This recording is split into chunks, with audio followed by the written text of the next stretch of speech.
recognize the member for Kent to speak on the question of privilege.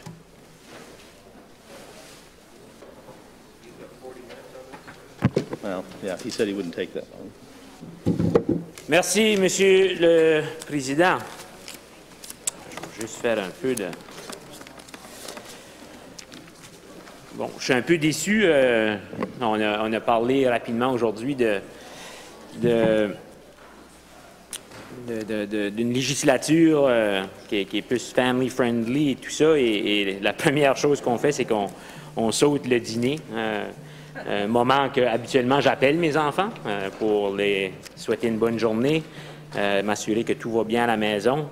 Je ne savais pas que ça prenait le consentement unanime ou que ça prenait pas le consentement unanime, mais bon, on pourra parler de ça une autre fois, Monsieur le Président. Mais là, maintenant, on est ici pour parler de la question de privilèges que j'ai soulevée. Et puis, Monsieur le Président, je demande à la Chambre de saisir d'une question de privilèges afin de sauvegarder le respect, l'intégrité et la crédibilité de nos privilèges parlementaires.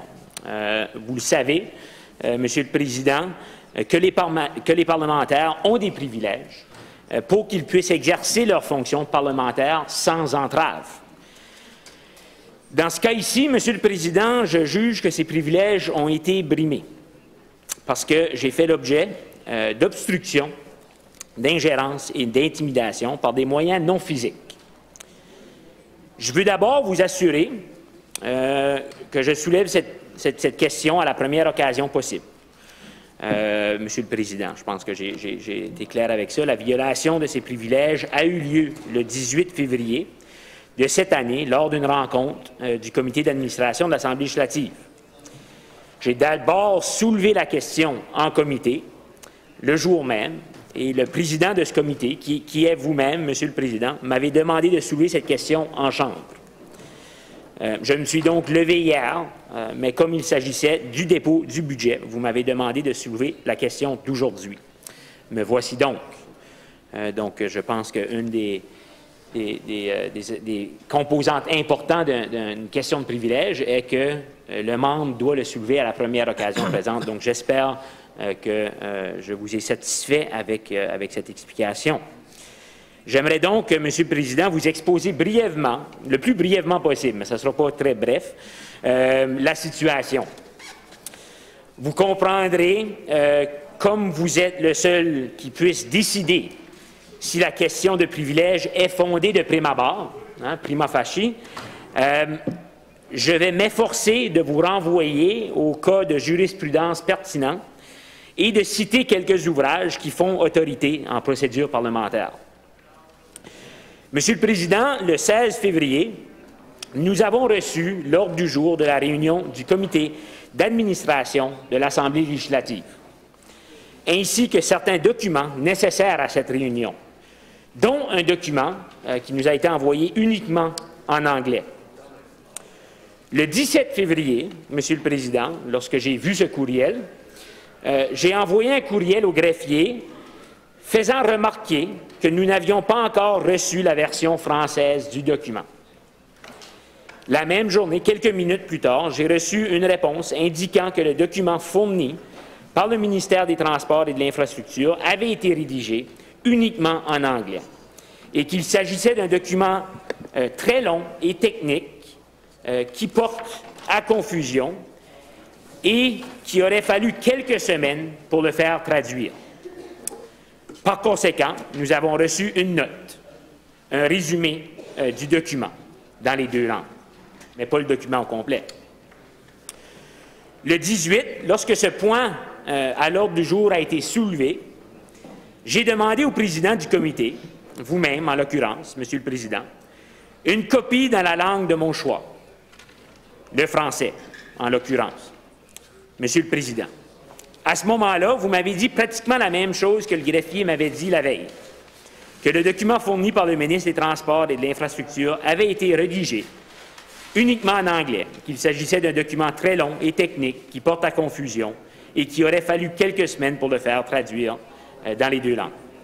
Par conséquent, nous avons reçu une note, un résumé du document dans les deux langues officielles.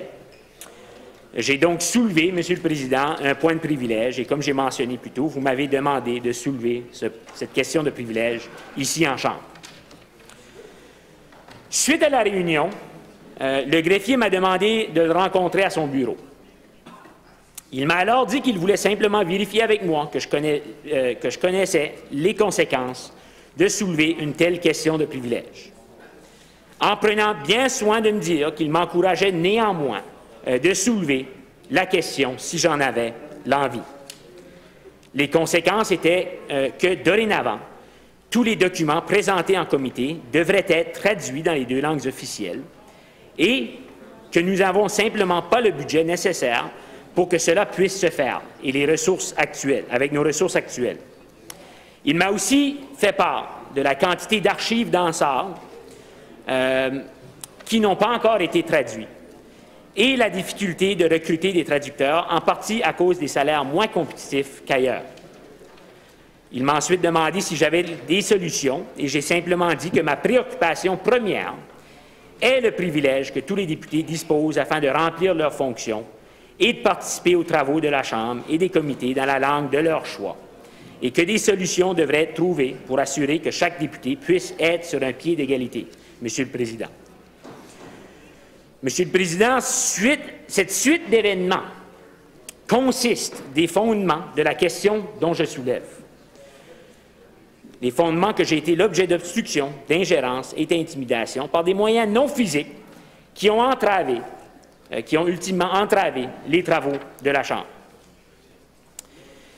Si on se réfère à la 3e édition de la procédure et les usages de la Chambre des communes, à la page 111, Monsieur le Président, on dit, par rapport à l'obstruction et l'ingérence, qu'un député peut aussi faire l'objet d'obstruction ou d'ingérence dans l'exercice de ses fonctions par des moyens non physiques. Dans ses décisions sur ce type de situation, la présidence examine l'effet de l'incident ou de l'événement sur la capacité des députés de remplir leurs responsabilités parlementaires. Avant de vous renvoyer au code de jurisprudence pertinent, je souhaite d'abord vous référer à quelques documents qui font autorité. Premièrement, à la loi sur les langues officielles du Nouveau-Brunswick et la Charte canadienne des droits et libertés. D'abord, l'article 17.2 de la Charte. Chacun a le droit d'employer le français ou l'anglais dans les débats et travaux de la législature du Nouveau-Brunswick. Et ensuite, l'article 6 de la loi de la LLO, qui est plus clair en ce qui concerne les comités, Monsieur le Président. Le français et l'anglais sont les langues officielles de la législature et chacun a le droit d'employer la langue officielle de son choix dans les débats et les travaux de l'Assemblée législative et de ses comités. Il me semble clair que mon droit d'employer la langue officielle de mon choix dans les travaux de comité a été violé et qu'il s'agit d'obstruction sur ma capacité de remplir mes fonctions parlementaires. De plus, il est de mon avis que la responsabilité d'assurer que la traduction de ces documents incombe à l'Assemblée législative par l'entremise du greffier et non à un député individuel de soulever la question à chaque fois qu'il veut un document dans la langue de son choix. De plus, si on se rapporte à l'article 8 de la LLO, la loi sur les langues officielles, les archives, les comptes rendus, les procès-verbaux et les rapports de l'Assemblée législative et de ses comités sont imprimés et publiés dans les 2 langues officielles, les 2 versions ayant même valeur.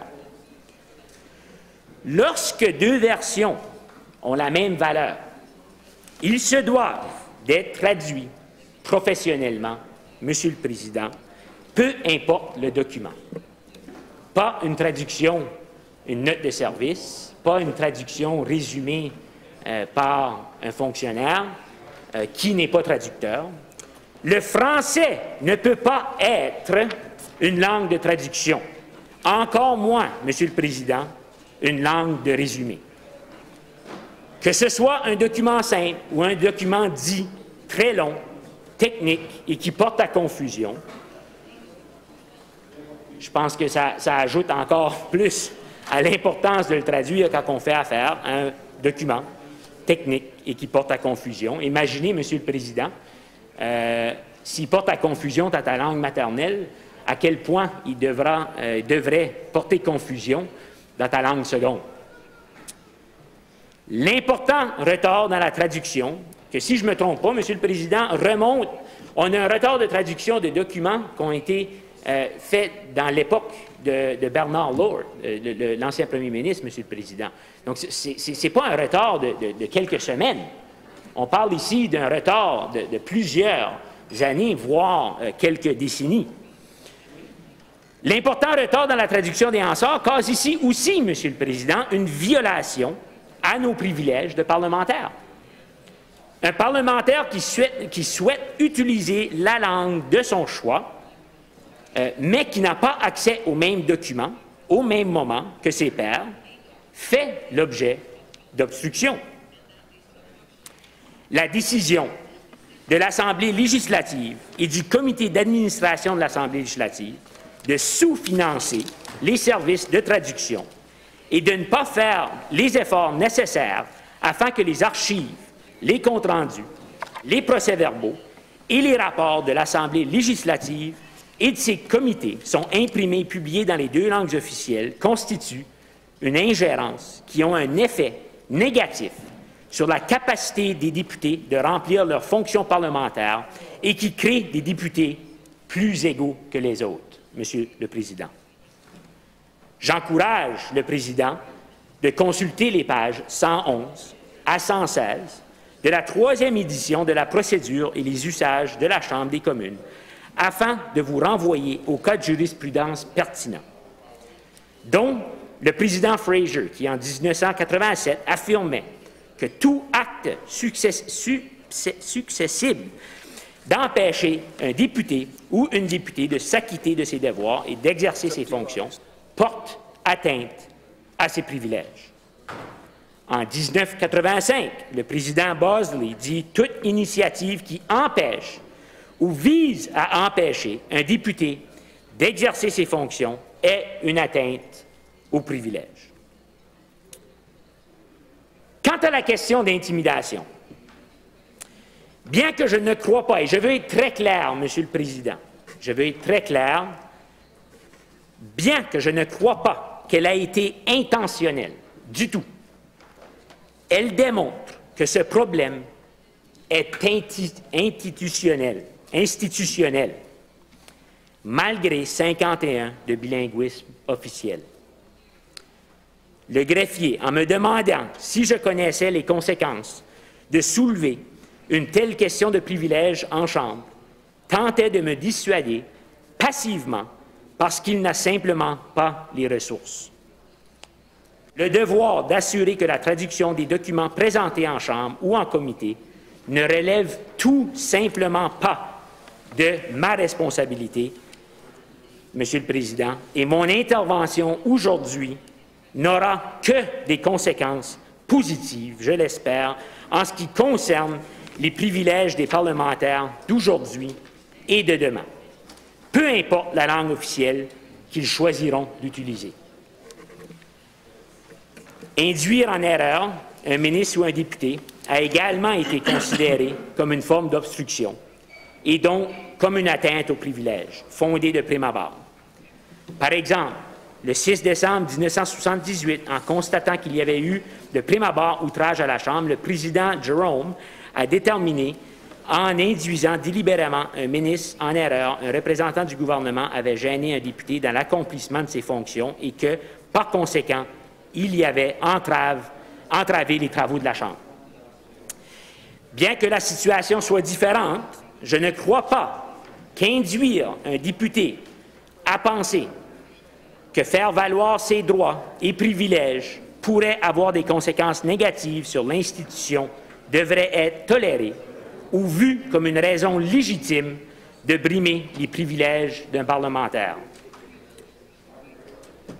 Finalement, Monsieur le Président, toujours dans la 3e édition de la procédure et les usages de la Chambre des communes, à la page 1071, on parle de la distribution de documents. Ici, on spécifie que le public a droit de communiquer avec un parlementaire dans l'une ou l'autre des langues officielles, comme le prescrivent la loi conditionnelle de 1982 et la loi sur les langues officielles. Toutefois, les députés siègent à un comité ont le droit de recevoir leurs documents dans la langue officielle de leur choix. Donc, je peux utiliser l'exemple de certains, Monsieur le député, de Monsieur le Président, je veux dire, excuse, qui est aussi un député, mais bon. Monsieur le Président, lorsqu'il y a des documents qui sont envoyés par le public à un comité, de ne pas pouvoir avoir accès à ce document-là dans la langue de son choix fait que il y a certains députés qui ne peuvent pas consulter certaines soumissions parce qu'on les rend disponibles, les soumissions, dans la langue qu'ils ont été écrites. Puis, on va être honnête, Monsieur le Président, je pense qu'on est une minorité dans cette Chambre qui comprend le français. Et donc, le message que ça envoie, et c'est la semaine de la fierté française, fait qu'on va envoyer un message de fierté. Le message que ça envoie, malheureusement, aux gens, c'est de dire, si vous voulez être compris par les députés, la majorité des députés, parce que ça prend une majorité pour gagner un vote ici, si vous voulez être compris par la majorité des députés, vous devriez faire votre soumission en anglais. Et donc, je pense qu'à la fin de la journée, d'une façon passive, on brime aussi le droit des citoyens et des citoyennes, Monsieur le Président. Donc, avec cette information, Monsieur le Président, comme on suggère dans les ouvrages de procédure parlementaire, que le député soulève une question de privilège peut suggérer des mesures que la Chambre devrait prendre pour remédier la situation. Je ne voudrais définitivement pas que les solutions que je propose aujourd'hui, ou que je suggère, je ne voudrais pas que ça se limite à ça. Je pense qu'il y a une discussion à avoir extrêmement importante. Mon privilège aujourd'hui, qui a été brimé, je suis certain qu'il y a des députés dont ce privilège-là ont été brimés dans le passé.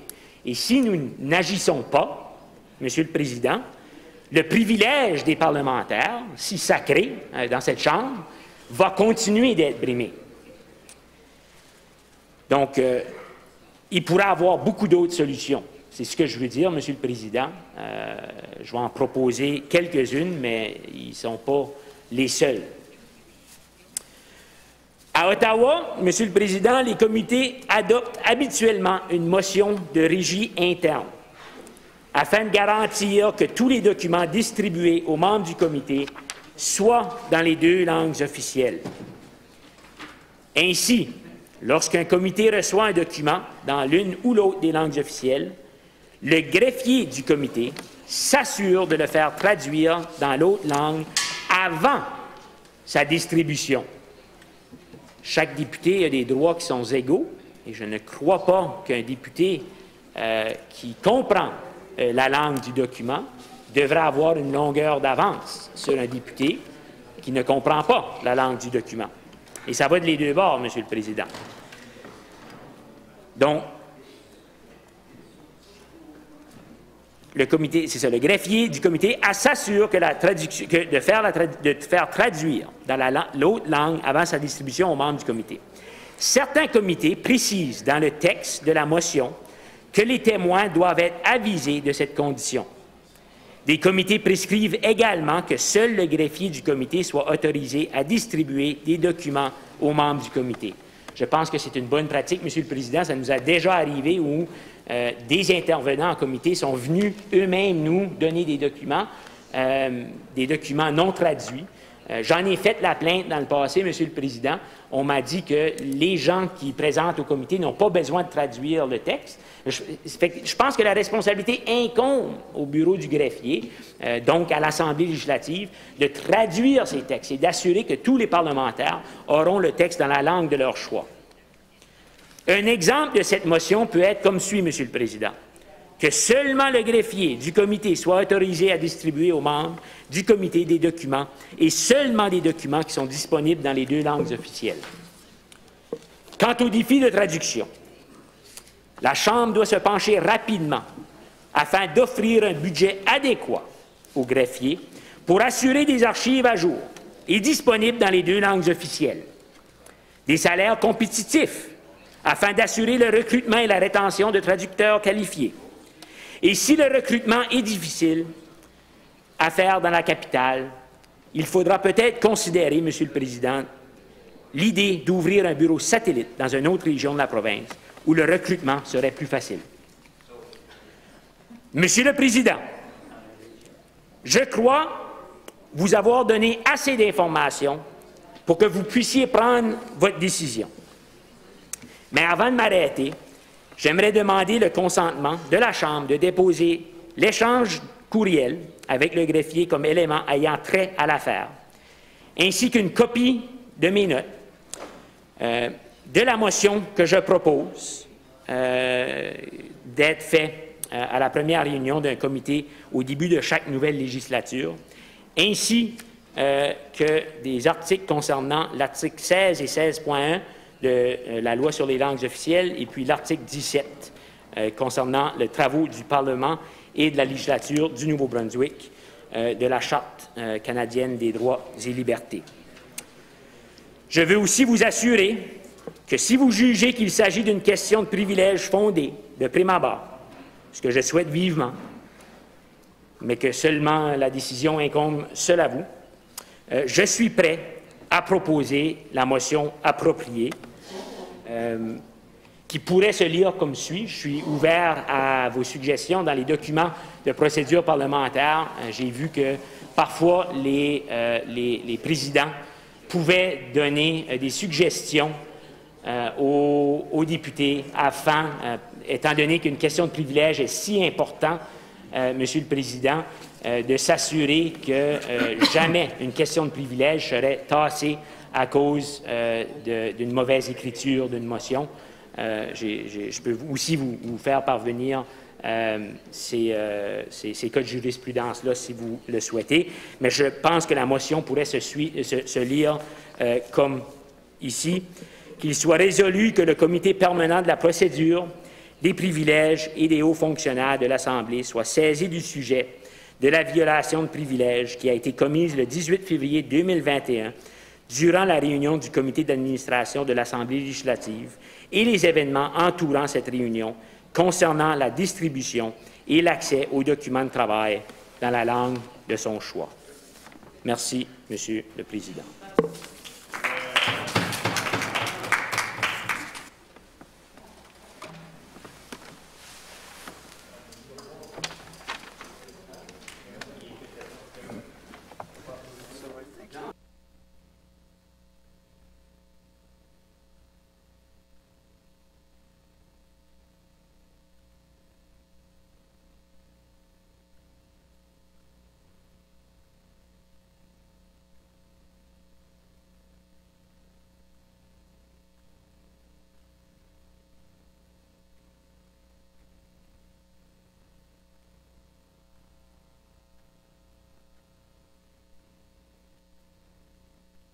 If I could, were you asking for unanimous consent to table the documents that's in your presentation?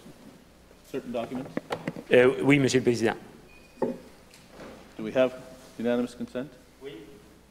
Oui, d'accord. Okay, thank you. You can do that with the... Would you like to get those?